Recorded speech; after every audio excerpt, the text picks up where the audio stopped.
Hey, what's going on, guys? So, hey, first off, I'm on my way to Las Cruces right now to get that CT scan after my pneumonia. My doctor wants me to go get the CT scan to make sure we don't have any of them little cancer bastards inside my lungs. So hopefully that'll come out clear, because that would be really cool if none of them are in there. But I think I'd like to tell you guys about a little home invasion light that we had. I put it on Instagram like the day or the night it happened, or the next day. But then I just kind of forgot about it until we just got subpoenaed, because the state is filing charges on this kid. And being that it was our house, and I jacked him around a little bit, popped him in the face a few times. They want us in there as witnesses. So basically, what happened was, I'm in the back room, the room that me and my wife share, at one end of the mobile home. My wife's going out. It's about 10, 11 o'clock at night. I think it's a Friday night. And she's going to put my father-in-law to bed. She has to, get him in there and, kind of get him on the toilet and let him sit there for a little while, do his thing, and get him up into bed. Well, he's out there. All of a sudden, I hear a guy's voice. Here's somebody talking. I'm like, well, it doesn't sound familiar, but, they've got a lot of family. I mean, my wife's half Mexican, and my in-laws are all Mexican, so obviously that equates to a large family in a small town. So I never know who is supposed to be there or not, and I start hearing my wife talk, and the tone doesn't sound quite right. So I want to go out and just kind of see what's happening, So I grabbed my pistol, and I walked down out the hallway, and I got, my pistol's behind my back, in case it is somebody we know. I'm not freaking them out. And I started listening to him. And as soon as the guy sees me, I walk up kind of behind him, and he's standing at the front door. There's a kid, probably late 20s, mid to late 20s, something like that. And I hear my wife say, but he's not your uncle. And why did you just come in the house? And at this point, I stepped up, and I'm realizing, wait a minute, my wife and my father-in-law do not know this guy.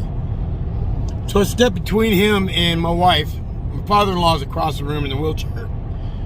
Stepped in between them, and while I'm staring at him, I asked my wife, do you know who this is? And she goes, no. I said, what happened? And he's just sitting there staring at me. And she says, he just walked in. And I was pushing, her dad on the wheelchair towards the bedroom, and I heard the dogs bark, and I turn around, and this guy's just standing there. And I turned back to this guy. Well, I never turned away from him. I never took my face off of him. I said to him, what the hell do you think you're doing? He goes, that's my uncle. And I said, no, he's not your uncle. And how did you get in here? Because at night we lock our gates. We got a chain link fence around the yard, and they're locked in the back 24/7, and the front gate's locked at night. And he says, I came through the gate. And I said, the gates are locked. And he said, no. And I said, why did you just walk in? And he goes, I'm sorry, that's my uncle. At this point, I'm going, okay, this guy is like tripping. He's on drugs or something, although he doesn't really look like he's on drugs. He doesn't come across that way quite. I mean, he's not slurring, nothing like that. But at this point, it really clicks on me, and I can see his hands the whole time. So I I'm not overly concerned. His hands are, at his sides. At this point, it really dawns on me, this son of a bitch just walked into our goddamn house, and if I wasn't here right now, he would be dealing with just my wife and my father-in-law that's in a wheelchair that has the ability to do virtually nothing. What the hell would he have done to my wife? And this kind of flashes through my head. And I got pissed. And at that point, I put my pistol in his face and I said, get the fuck out. And I kept telling him that, and he just kept saying, I'm sorry, I'm sorry, I'm sorry. But he wouldn't move. He would not move. As many times as I said, go, get out of my fucking house. He just wouldn't do anything. So I finally, I'm trying to remember if I grabbed him by the neck or the shirt or something, and opened the door and pushed him out. And when you step out our front door, we've got a porch, an enclosed porch, and with a wheelchair ramp. I push him down the wheelchair ramp till he gets out of the porch area, and there's another wheelchair ramp that goes down to the gate. And at that point, I'm still yelling at him, leave my fucking property. And he just keeps saying, I'm sorry. And I said, look at the gate, it's locked. How did you get in? And he just kept saying, I'm sorry, I'm sorry. I said, so leave. The fence is only 5 foot. So it's obvious this guy just hopped the fence. He can do it easily. And he wouldn't go. No matter what I did, no matter what I said, he would not leave. Now, I'm obviously on Facebook and stuff. It said why, a lot of people were like, why didn't you just shoot him? And that's not an option. If the guy didn't have a weapon, and I'm not being threatened, my wife's not being threatened, I'm just not going to take a life. That's something I don't want to. Until you've done something like that, it's maybe in your head you're like, hey man, whatever, I'm tough. It's him, not me.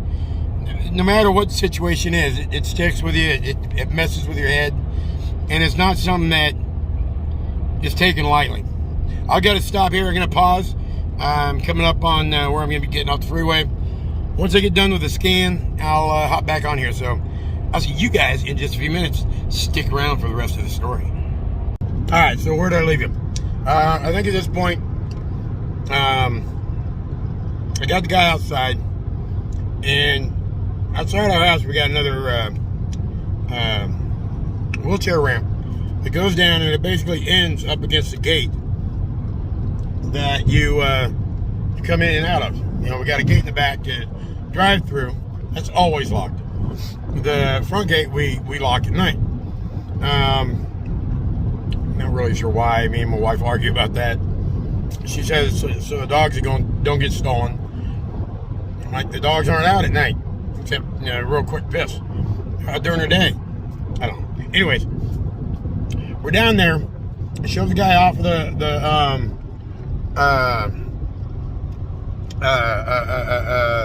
wheelchair ramp.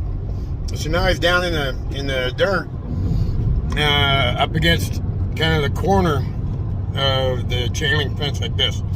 It's kind of a small area. And I'm telling him, fucking leave. He keeps apologizing. I just keep telling him, I don't care, just fucking go. And he's not. And so I'm getting frustrated. I switch my pistol to my other hand. I know right off the bat, some of you are going to be like, well, that's not safe and all this and that. But if you've been following me for a while, I'm an ambidextrous shooter. I was top 10 in the world shooting gunfighter, means one pistol in each hand. Doing cowboy action shooting back in the day. I can shoot either hand. It's all good. Anyways, you'll still have your problem with it, but whatever. You weren't there. It wasn't you. Yeah. Anyways. So I switch hands. And I jacked the dude. Hit him basically right in the eye socket, right on the side of the eye. Falls up against the fence, gets back up, I jack him again.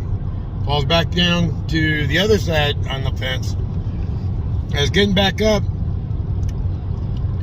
I start getting ready to pound him again, and he's like, wait.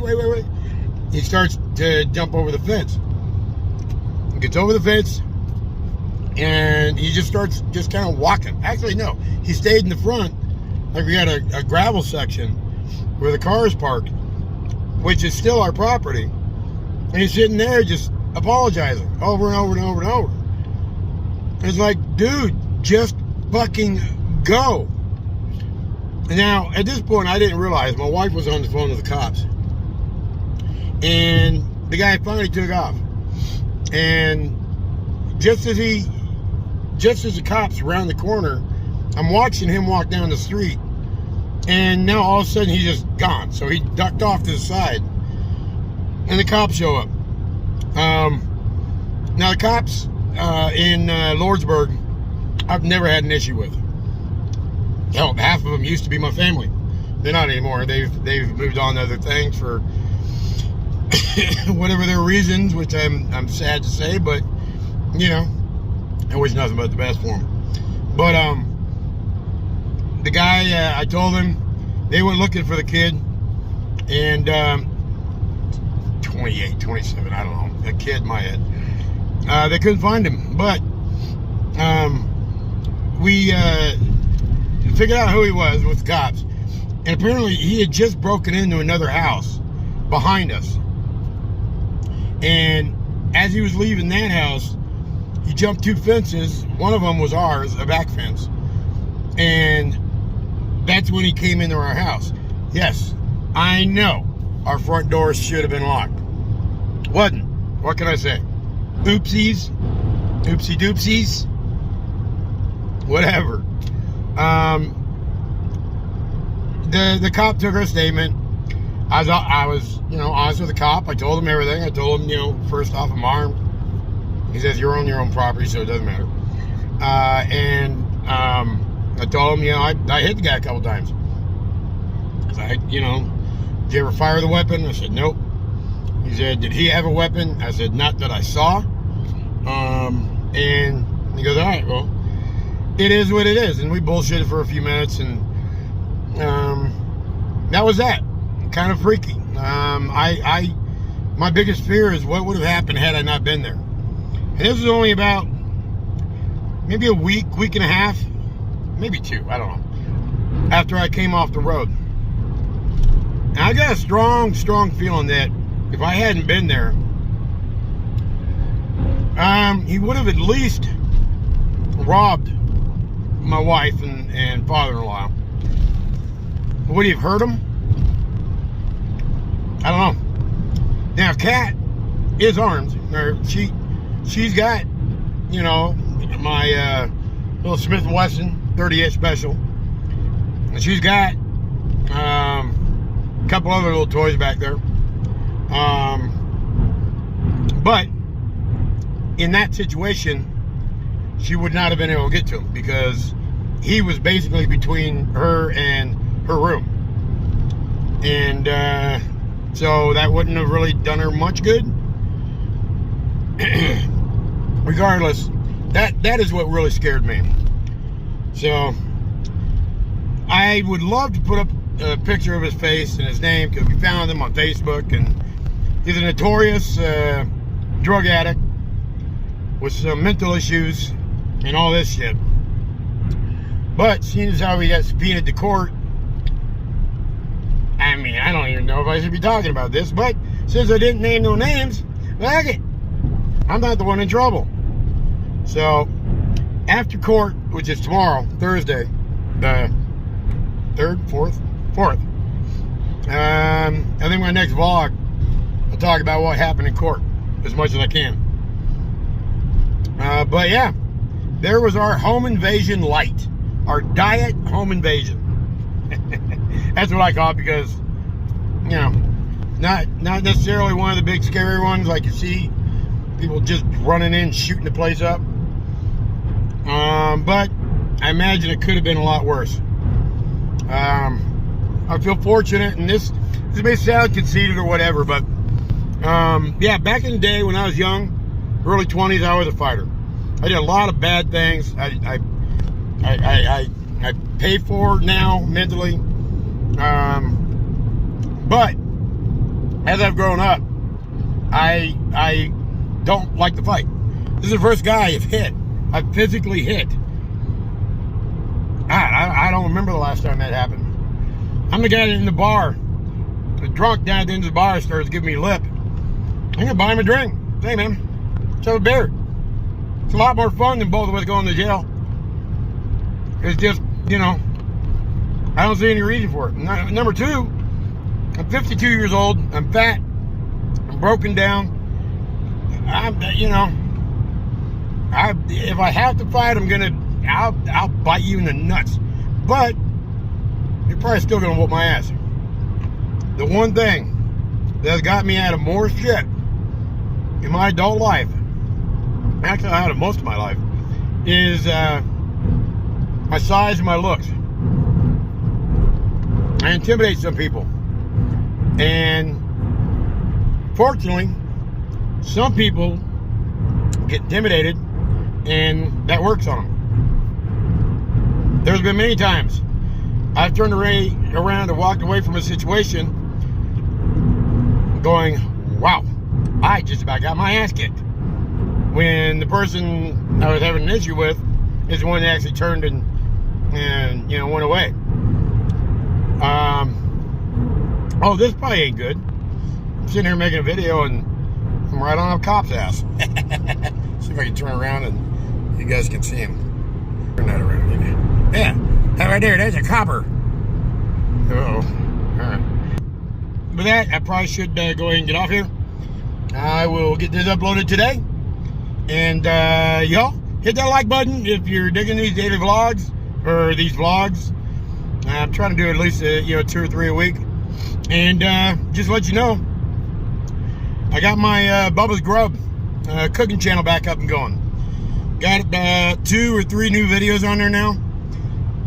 And it's kind of going pretty good. A lot of messages from people, some old subscribers that seem kind of thrilled that I'm back. So cool. I like it, and I like cooking. And I noticed putting cooking shit on this channel, you guys don't seem to like that. So that's cool. I get it. But if you do like it, go over to Bubba's Grub. I'll put a link down below. We do some cooking over there. It's just simple. Some of it's super simple. Some of it gets a little difficult. But it's all just to show you that my dumb, drunk ass can make it. So can you. Y'all take it easy. I'll talk to you later. And